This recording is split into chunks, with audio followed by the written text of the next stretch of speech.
ओम नमो भगवते वासुदेवाय। हेमवर्ण पीतांबर माथे मुकुट अनूप, शंख चक्र अम्बुज गदा धरे चतुर्भुज रूप। कान्हन में कुंडल छवि छाजै, उर मुकुटन की माल बिराजे। मुखआभा कछु कहीं न जाई, भानुकोटि प्रगटे मनु आई। अगली कथा सुखदेव जी का राजा परीक्षित से पृथ्वी आदि का विस्तार कहना। पांचवा स्कंध। राजा परीक्षित ने इतनी कथा सुनकर पूछा कि हे स्वामिनी, आप दयालु होकर पृथ्वी व सूर्यादिक लोकों का हाल विस्तार पूर्वक वर्णन कीजिए। सुखदेव जी बोले, हे राजन, पहले सातों द्वीपों का हाल संक्षेप में कहा है, अब फिर विस्तार पूर्वक कहते हैं, सुनो। पृथ्वी में 7 द्वीप हैं, सब द्वीपों की धरती पृथक पृथक बटी है। जम्बूद्वीप में लाख योजन भूमि है और सातों द्वीप की संपूर्ण पृथ्वी 50 करोड़ योजन है। चौथाई धरती लोकालोक पर्वत के नीचे दबी है और 3 भाग में सातों द्वीप व समुद्र हैं। राजा प्रियव्रत इस सातों द्वीपों के मालिक थे। एक एक द्वीप अपने सातों बेटों को बांटकर आप वन में जाकर परमेश्वर के तप व ध्यान में लीन हुए।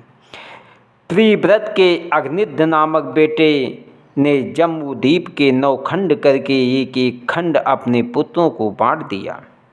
उनके बेटों के जो नाम थे वही नाम उन 9 खंडों के हुए। पहला उत्कल खंड, दूसरा हिड़ाक्ष खंड, तीसरा भद्रास्त खंड, चौथा केतुमाल खंड, पांचवा इलाव्रत खंड।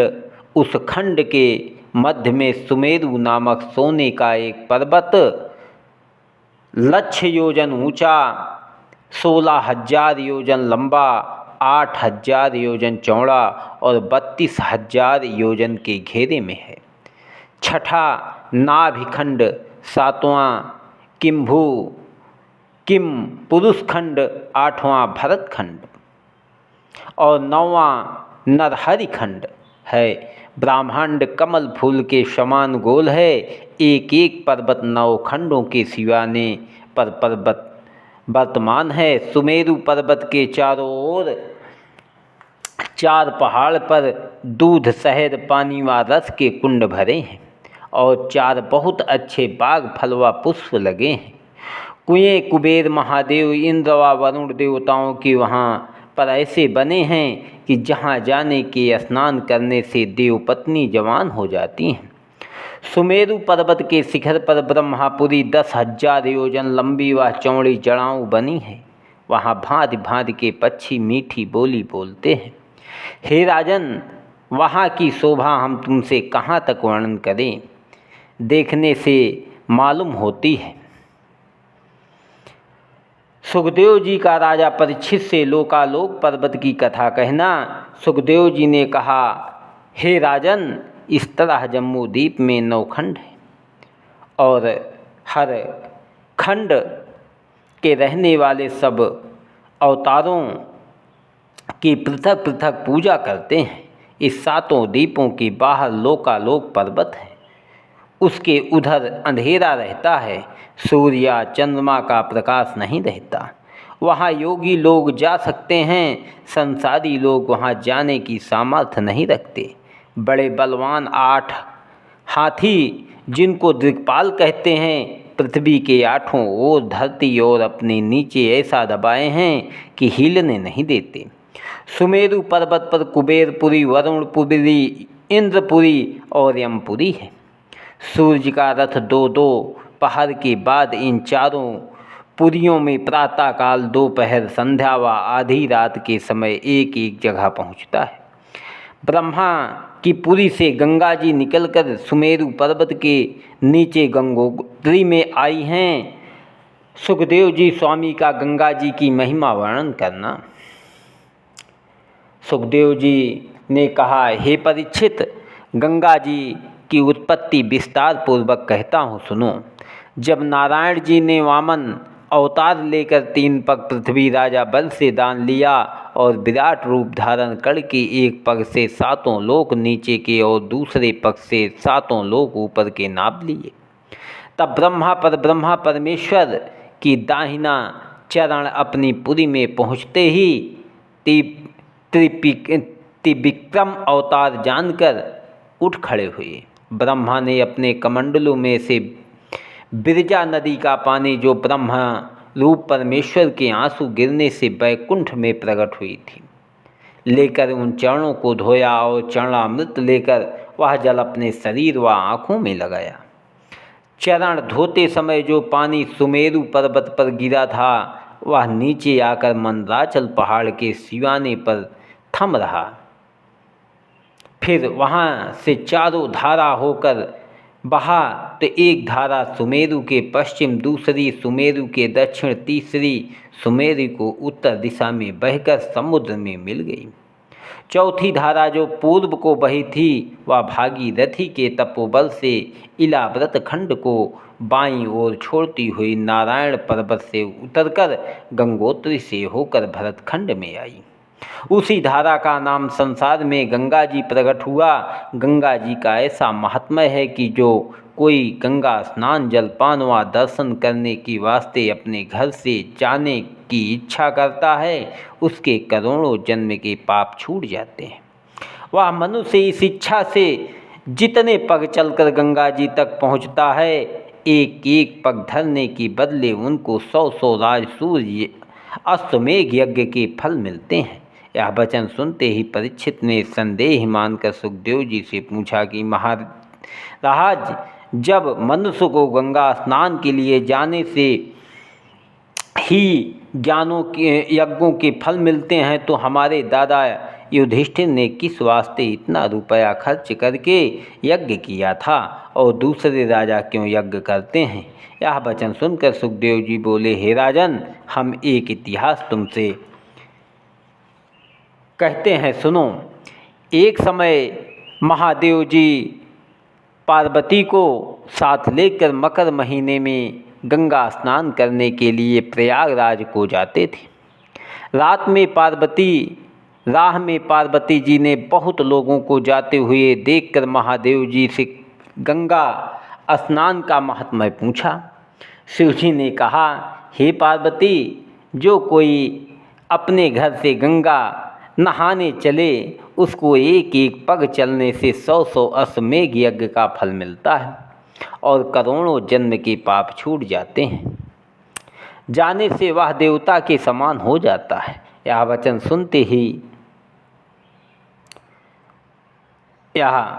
सुनते वह यात्रियों को देखने से पार्वती जी ने यह संदेह किया कि लाखों नीच जाति के मनुष्य गंगा जी में नहाकर चले जाते हैं, पर इन लोगों की गंगा स्नान करने से अभी तक कुरूपता भी नहीं गई।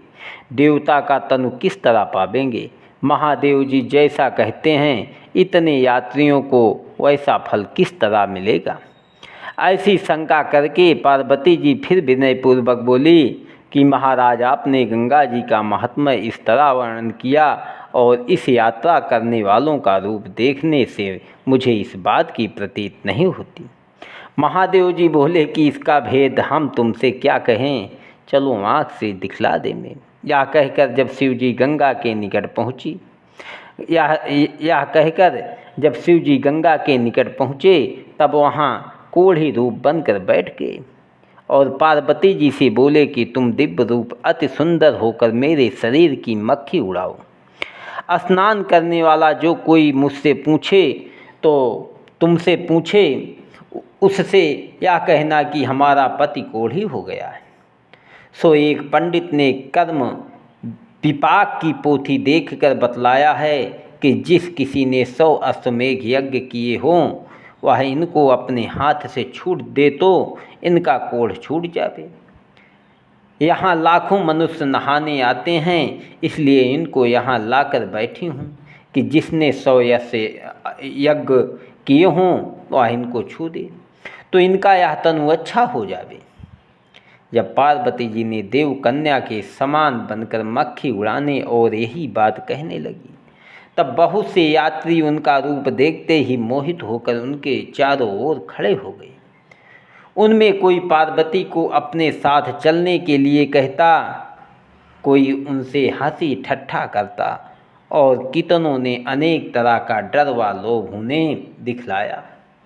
ज्ञानी लोगों ने कहा कि इस स्त्री को धन्य है कि जो इस दशा में भी अपने पति की सेवा नहीं छोड़ती। जो स्त्री अपने स्वामी को काना, कुबड़ा, कोड़ी, लंगड़ा, अंधा, दरिद्री, कुरूप कैसा ही हो, परमेश्वर के समान जानकर आनंद पूर्वक उनकी सेवा करे और पर पुरुष को कुभाव से न देखे, उसे पतिव्रता कहना चाहिए। उसी समय एक कंगाल दुर्बल ब्राह्मण उनको देखते ही निकट आकर दंडवत करके पार्वती जी से बोला कि हे माता, तुम किस इच्छा से यहाँ भीड़ में बैठी हो? कहीं एकांत में अपने पति को ले जाकर उनकी सेवा करो, जिसमें मक्खी आदि बैठने से यह दुख न पावे। यह वचन सुनकर पार्वती जी बोली, मेरे पति के कर्म विपाक में ऐसा निकला है कि जिसने 100 अश्वमेघ यज्ञ किए हों, वह इनको छू दे तो इनका शरीर अच्छा हो जाए। इसी इच्छा से इन्हें मैं यहाँ लाकर बैठी हूँ कि इस पर्व में लाखों मनुष्य आवेंगे। किसी ने तो 100 अश्वमेघ यज्ञ किए होंगे, जिनके छूने से हमारे स्वामी का रोग छूट जाएगा। यह बात सुनकर वह ब्राह्मण बोला, यह कौन बड़ी बात है? तुम तो 100 अश्वमेघ यज्ञ करने को कहती हो, मैंने लाखों अश्वमेघ यज्ञ किए हैं, जिनकी गिनती तुम नहीं कर सकती। यह वचन सुनते ही पार्वती जी ने विनय पूर्वक बोली कि महाराज, आप दया करके इनको छू दीजिए। जैसे ही उस ब्राह्मण ने शिव जी के अंग में अपना हाथ लगाया, वैसे ही महादेव जी दिव्य रूप अश्वनी कुमार के समान हो गए।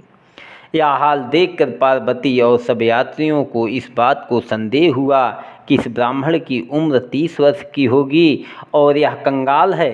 100 अश्वमेघ यज्ञ करने से 100 वर्ष और बहुत सा द्रव्य व सेना दूसरे राजाओं को जीतने के लिए चाहिए। इसने किसी तरह 100 यज्ञ किए होंगे। इसने किस तरह 100 यज्ञ किए होंगे। शिवजी अंतर्यामी ने उनका संदेह छुड़ाने के लिए यात्रियों के सामने उस ब्राह्मण से पूछा कि महाराज, तुमने इतनी अवस्था में लाखों यज्ञ किस तरह किए होंगे? वह ब्राह्मण बोला, सुनिए महाराज, यज्ञ की विधि और उसका फल शास्त्रानुसार होता है। उसी शास्त्र में गंगा स्नान का महात्म्य ऐसा लिखते हैं कि जो कोई गंगा स्नान करने को अपने घर से चले, उसको एक एक पग चलने में 100 अश्वमेघ का फल मिलता है। सो मैं अपने घर से नित्य गंगा स्नान करने को कोस भर हजारों पग चल कर आता हूँ। उस हिसाब से लाखों कौन चीज़ है, कई करोड़ अश्वमेघ यज्ञ कर चुके होंगे। इसमें आश्चर्य किस बात की है? यह बात सुनकर महादेव जी ने पार्वती व यात्रियों से कहा, ब्राह्मण सच कहता है। शिव जी ऐसा कहकर अपने स्थान को चले। राह में पार्वती से बोले कि देखो, हमारे कहने के अनुसार इस ब्राह्मण को गंगा स्नान के फल मिलते हैं। सब यात्री वेद के वचन पर विश्वास नहीं रखते, इसलिए यह फल उनको नहीं प्राप्त हो सकता। इसलिए वेद व शास्त्र को सुनकर उस पर विश्वास करना चाहिए। हे परीक्षित, तुम्हारे दादा राजा युधिष्ठिर को वेद व शास्त्र पर विश्वास था, पर उनके पास बहुत द्रव्य होने से उनको यह इच्छा हुई कि इसी बहाने से श्याम सुंदर को अपने यहाँ रखकर ऋषीश्वर व मुनीश्वरों का सत्संग करूं, मेरा धन शुभ कर्म में लगे और मुझे यश मिले। इस कारण उन्होंने यज्ञ किए थे। ओम नमो भगवते वासुदेवाय। बारे बारे अश्वमेघ करी तब गंगा स्नान, मंगलमय है जीवन उनका, सविनय है ये प्रणाम। बारु बारु अश्वमेघ करी तब गंगा स्नान। ओम नमो भगवते वासुदेवाय।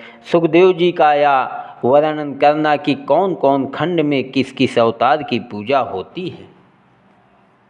ओम नमो भगवते वासुदेवाय।